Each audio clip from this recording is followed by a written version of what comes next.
Lene T. Chavez, passer NC2 assessment for tutoring.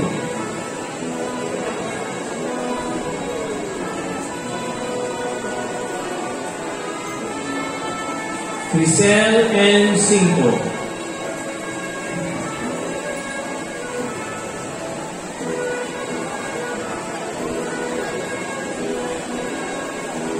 Nandine A. Galupo, with honors, Athlete of the Year, Delegate Athletic Secondary Gross, Karami 2023, Academy 2023 Bronze Medalist, Long Jump, Bronze Medalist, Triple Jump, Overall Champion Athletic Secondary Gross, Public Meet 2023 Gold Medalist, Triple Jump, and Silver Medalist, Long Jump, Silver Medalist, 4x100 meters, Split Relay.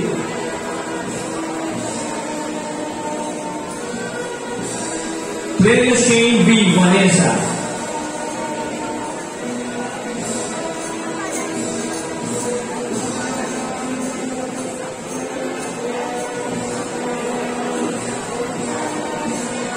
Crystalline F. Largo, with honors, passer NC2 assessment for tutoring.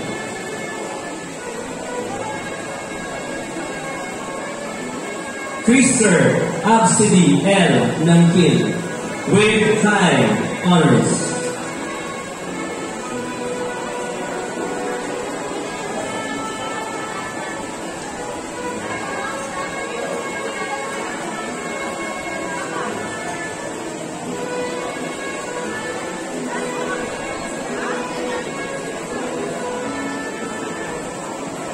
Angeline L. Ocampo, with honors, passer NC2 assessment for tutoring.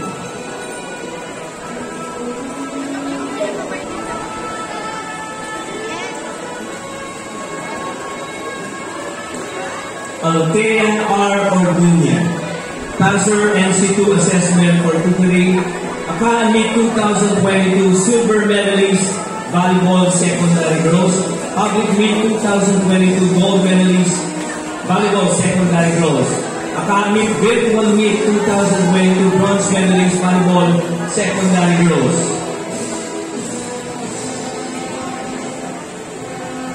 Jamie L. Pangilinan, with honors.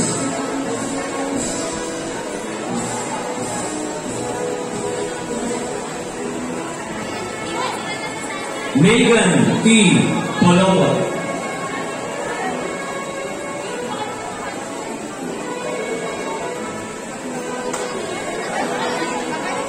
Algeline T. Kimbao,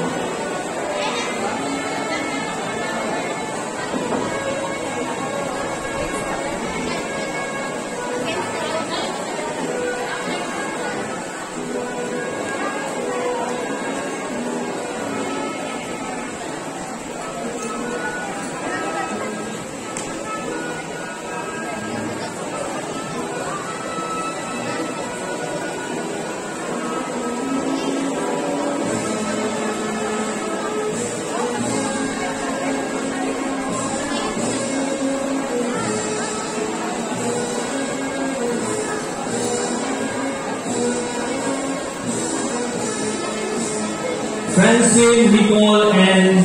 Kiriki, passer NC2 assessment for tutoring.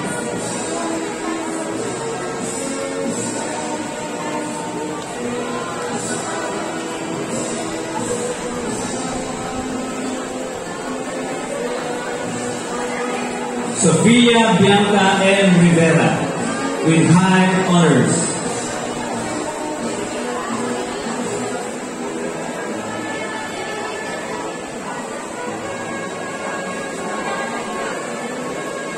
Akime Rosas, with high honors.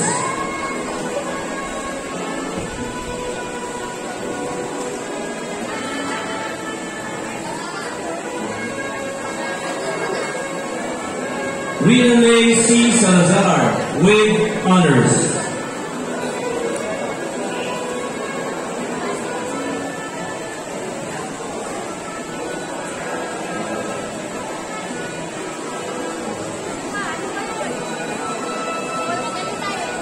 Josia Francis P. Samonte.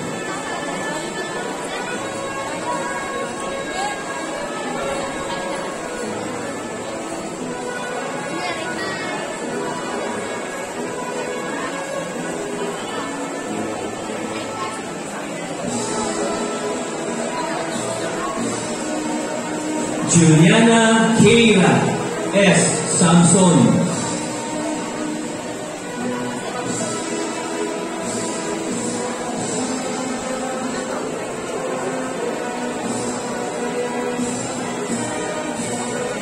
Christine P. Santos.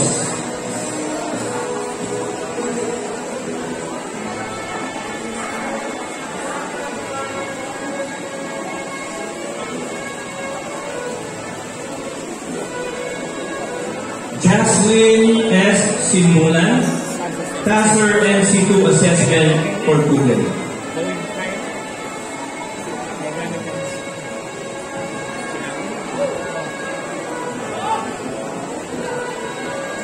Ariana Tumandao with honors.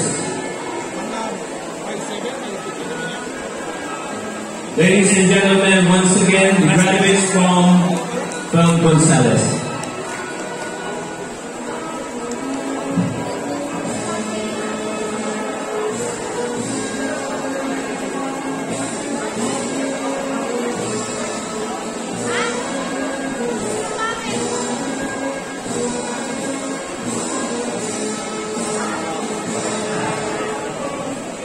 And for the last award, Republic of the Philippines, Department of Education, Schools Division of Angeles City, District 6, the 6th Street, Barangay Bulu-Bulu, Angeles City. This certificate of recognition is awarded to Mangarda C. Jesus, Assistant Principal 2, Rafael N. Zatin Memorial High School, for being an outstanding school head in District 6 for the school year 2023 to 2024. Given this 30th day of May 2024 at Rafael School, Zatin Memorial High School, Angeles City. Signed by Yunita K. Quinto, PhD, Public Schools District Supervisor.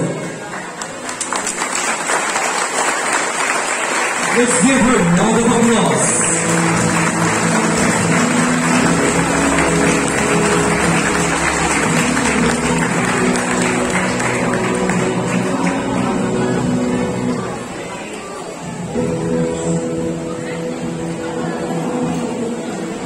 Larissa Ramos with high honors will represent the graduating batch of 2024 and deliver the graduation message.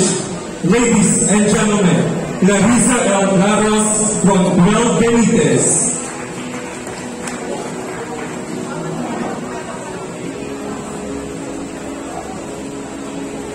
Kakayanin ko ba? Will I even make it?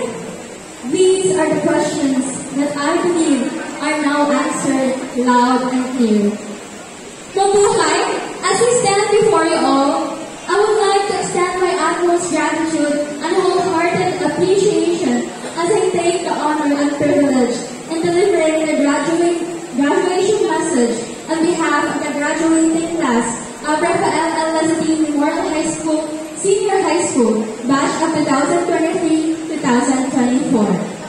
To our distinguished guest of honor, our Public School District Supervisor, Dr. Renita K. Quinto, our school principal, Mr. Alan R. Trujillo, our beloved Assistant Secondary School Principal, Ms. Lutgarda C. De Jesus, our SPEA President, Ms. Marivic P. Cosigo,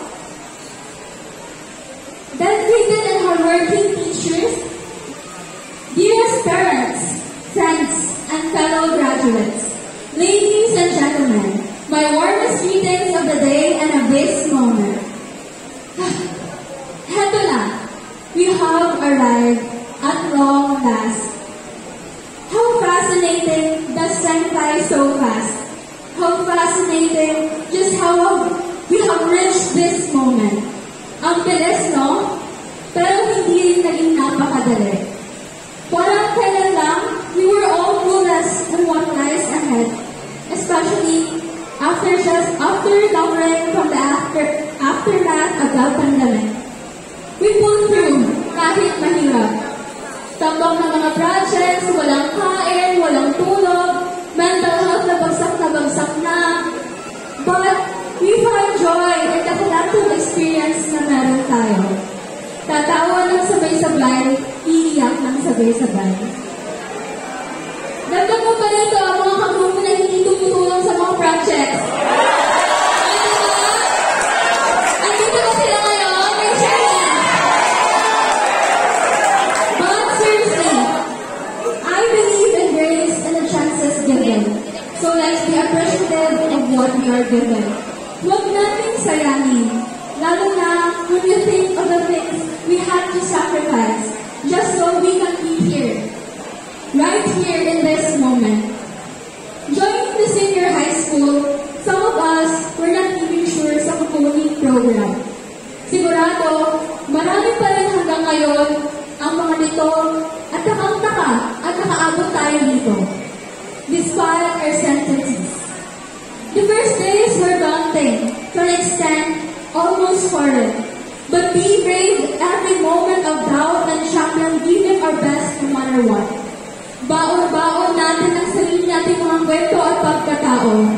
We would beat the daily stressors on our way to school. Attend ang fundraising ceremonies, memorize ang vision and mission, kakanta ng RL Hill, at sasayaw ng Dalaw Pilipinas. At dediretso na sa mga kanya-kanyang klase. Who could forget work immersion days na hindi natin alam paano matatapos? Mga portfolios na sinasubmit. Mga research na hindi natin alam paano isasaabay sa creative writing. Business plans, no grades, ICT output research, recs, all of this while fighting our own silent battles that only we knew. Saludo ako sa inyo, mga kapwa ko graduates. Iginayang natin, inilaban natin. Sa likod ng tagumpay natin ito, maraming salamat sa ating mga magulang, kaibigan, loved ones, for not giving up on us, for showing us why we should carry on reaching even further heights. Papuri at pasasalamat ko sa ating mga pinakamamahal na guro sa senior high school for helping us reach our fullest potential in the limited time that we had. Malaking bahagi po kayo ng aming magiging kinabukasan. Maraming salamat po. Sa tulong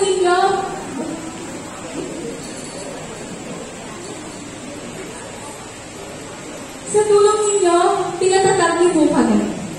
Above all, let's thank Him who accepts, guides, and protects us. And to the universe who never gets tired listening to our unending rants, stories, seen, appreciated, and valued us. That diverse journey we've overcome made me realize that in this lifetime, it is really not about the lessons we get in every obstacle, or seeing ourselves what we've gone through in the future being. I believe it is really the people who never get tired of helping and being by our side. They help us make life this far. As we step to the new reality after this, we're probably wondering, what's going to happen next? We will all take on that different path, where life gets tougher and unpredictable out there. So, may we be reminded what our teachers always taught us, to choose the best answer in every situation we encounter. I hope in that every situation, when we get tired, down, and out of the things we used to love and admire, distracted and feeling down, try to remember the purpose why we chose that path. Still padayon, no matter what. A Visayan word which means to carry on, move forward, and continue. There will be times from here on that we will have to carry on, and there are times where we have to walk away. In the words of the veteran broadcaster Mr. Atom Arroyo, when it's no longer fulfilling, even if you're comfortable with what you do, don't hesitate. Walk away.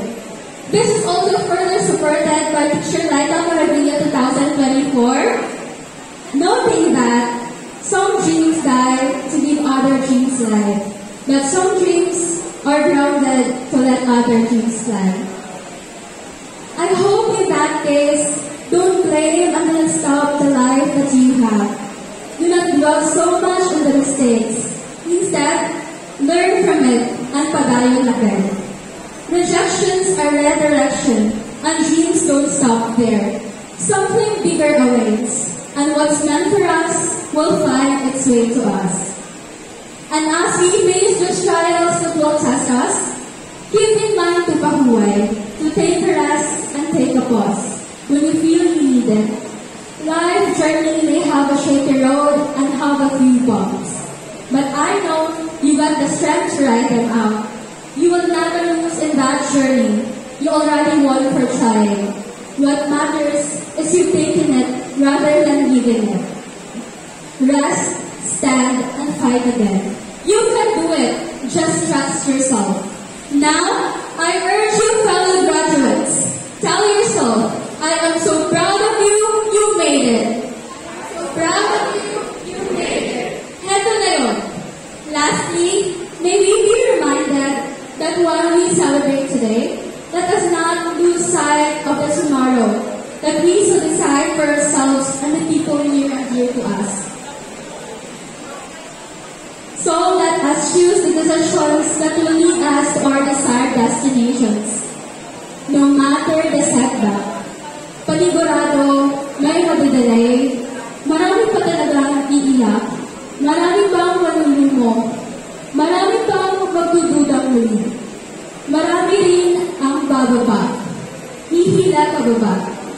Pero dahil nangangarap tayo, hindi tayo titigil. No matter how hard it takes, no matter how long it takes. And no truer words could perfectly encapsulate that means, huwag mag-alala, buhay ay di karera. Yes! Makakariting tayo, gaya ng nakariting tayo sa pagkakataon nito. Matatag tayo at naputunayan natin to sa araw na to. At saksi ang Rafael Al-Nazarene Memorial High School Senior High School sa bawat araw over the last 2 academic years. What an amazing journey it has been. Our overflowing hearts of gratitude and thank yous. And thank yous. Once again, I am Teresa Raros, and I hereby say that we made it. Congratulations, Batch 2024. We are now ready for what's ahead of us. Padayon.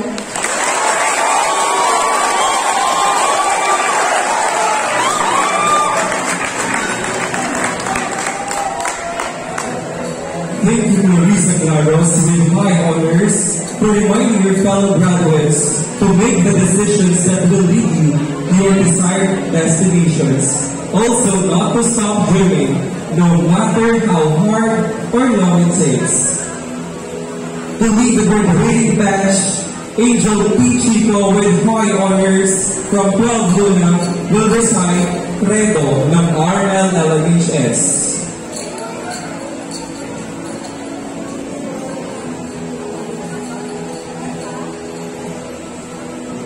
Ay tumayo na taas ang ating pananakamay para sa Credo ng All Nations. Ako ay isang nag-aaral na sa LLST Memorial High School na nagsisikap na maging makatao, makabayan, makakalikasan at makadiyos sa lahat ng oras. Bilang aktibo at produktibong miyembro ng paaralan, ako Ako ay responsable sa lahat ng bagay, lalo na sa aking pag-aaral. Laging handa at tama sa oras sa pagpasok sa aking mga klase.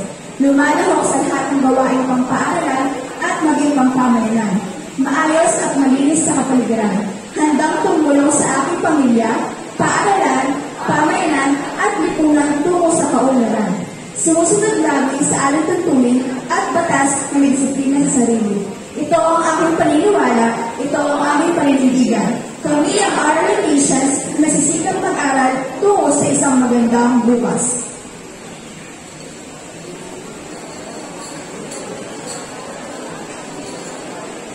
We will now witness the graduates as they say their pledge of loyalty to their alma mater, to be led by Jomari Hill, Vibantol from 12 Gonzales, with high honors.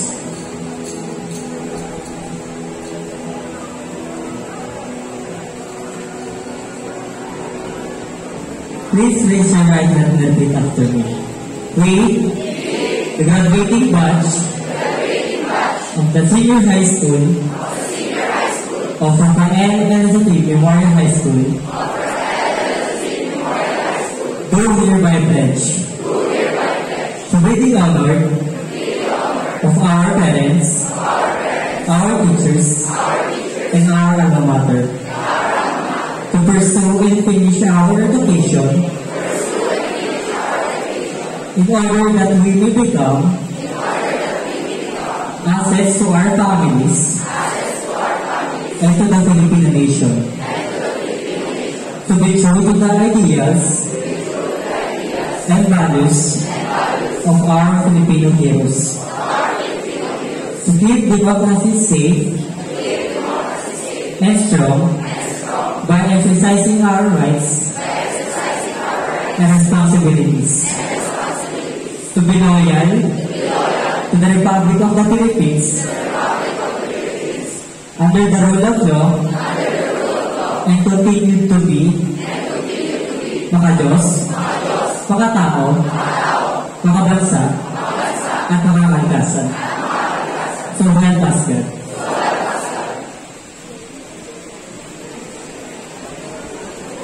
Thank you, graduates. May you live with that promise for the betterment of your alma mater and your improvement as responsible young citizens of the nation in general.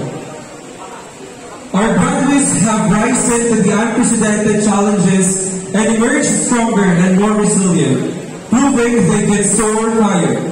As they prepare to take a flight into the next chapter of their lives, they have chosen a powerful anthem that resonates deeply with their experiences and aspirations. Here is the class of 2024 with Where to Fly by E1, to be followed by the singing of the R.L. Alaniches hymn.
administration, faculty, staff, and students of Rafael Elizatine Memorial High School Senior High School Department would like to express our sincere gratitude to all parents, relatives, friends, and benefactors for their support in making this graduation a success. Ladies and gentlemen, let us all rise for the exit of colors.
The closing hour has finally arrived. Tomorrow, new challenges and opportunities await our graduates that will further test their spirit as improving individuals. As they continue with their journey, may they look back to this stage in their life with fondness and pride. Ladies and gentlemen, this concludes the commencement exercises of Rafael Elizatine Memorial High School. Let me share these words to ponder. Today is a milestone. It tells you how far you've come. Keep learning, keep trying, keep accomplishing, and keep venturing on through your journey. This has been your Master of Ceremonies, Sir Harrison C. Season, now signing off. Once again, thank you for coming and congratulations, graduates. Ladies and gentlemen, the recessional.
Malabo na pumaalis sa mga graduates,